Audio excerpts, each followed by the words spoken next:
Welcome. In this video, we'll be covering some of the most important things to consider when creating a virtual program for students at UC San Diego. If you are considering creating a campus event or program for students to attend remotely, this is meant to briefly guide you through everything you need to know to get started. So let's start with creating a vision for your event. Think about how you would define the goal or purpose of your program. Are you aiming to build a community, to promote an office initiative, to build a following for your office or service or commission? A critical part of this is deciding what experience you want to create for your attendees. What is the intended experience? How is an attendee engaging throughout the event? A virtual setting requires us to be very intentional about this because there's no such thing as a passive experience when we're online. Whereas before, you can throw an event and the amplified music or the smell of food or just the sound or sight of a crowd wasn't enough to attract passing traffic. That just simply isn't the case in a virtual setting. Here are some examples of ways to engage with attendees beyond passive viewing. There are in-platform functions such as Q&A, chat, and polls. Creating supplementary content before and after the event, such as any reference materials like ingredients lists for cooking demos or instructions for an activity. Working with on-screen talent to engage with attendees during the event. Now this is important, but working with your speaker or your artist or whoever it is to ensure that they are looking at submitted questions, talking to the camera instead of at the camera, and other just natural conversational ways to carry out a virtual event. And finally, sending people on-screen materials after the event as a prize for tuning in. For example, if you are booking somebody to conduct a painting on Instagram Live, perhaps giving away that painting at the end of the event is a good incentive to engage with people beyond the event. And remember that there is no normal right now, so off-the-wall ideas and new programming elements are encouraged at every point in the planning process. Here are some examples of events that have been produced since campus has gone remote. Back in the spring, AS Conference Events booked Binging with Babish, a food YouTuber, to do a live cooking demo. But as part of this event, we also did a kitchen tour, something that just wasn't possible or wasn't even thought of in a physical setting where this person would be physically at the campus rather than in his home. KSDT Radio utilized new software that allows DJs to host their radio shows from their own homes.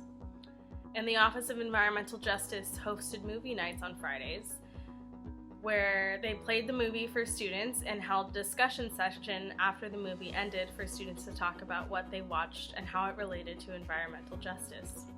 And here are some experiences that are unique to the virtual space. There are watch and listening parties, a direct Q&A where people join a live stream either as a moderator or a random attendee to just talk for a few minutes. And then finally, inviting your attendees to join people on the live stream as part of the event has been something that's been really well received. In recent months, we have booked acts like YouTuber Cody Ko and Stephen Lim from BuzzFeed's Worth It, and as part of that event, we would invite attendees to turn on their video and ask a question directly to Cody or to Stephen and get an answer directly back, thus creating a moment of conversation and a unique type of connection that we wouldn't be able to do physically. Another important step in the event planning process is talking with your advisor about your program ideas. Your advisor is a critical partner to loop in early, especially in our virtual work environment. While deciding when your event will take place, your advisor can help with identifying relevant planning deadlines. It's very important to budget time for planning, making purchases, and promoting your event. Your advisor can also help you with the event budget, connecting you with campus partners that may be useful to you, or finding the best online platforms to use, or answering really a host of other questions that you will probably have. Next, we'll discuss how to decide which platform you want to use.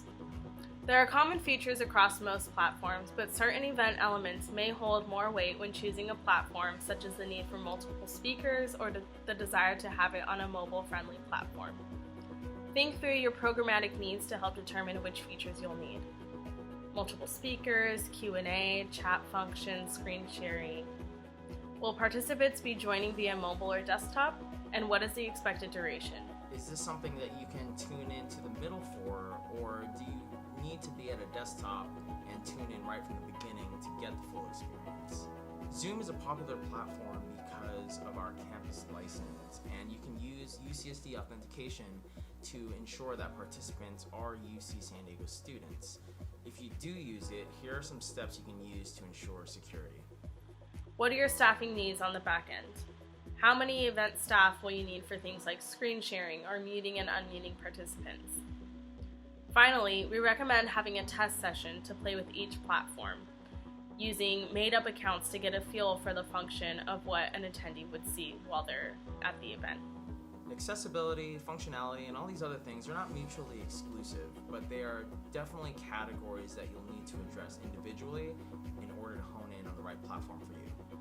You will also need to develop a marketing strategy for getting people to attend your event.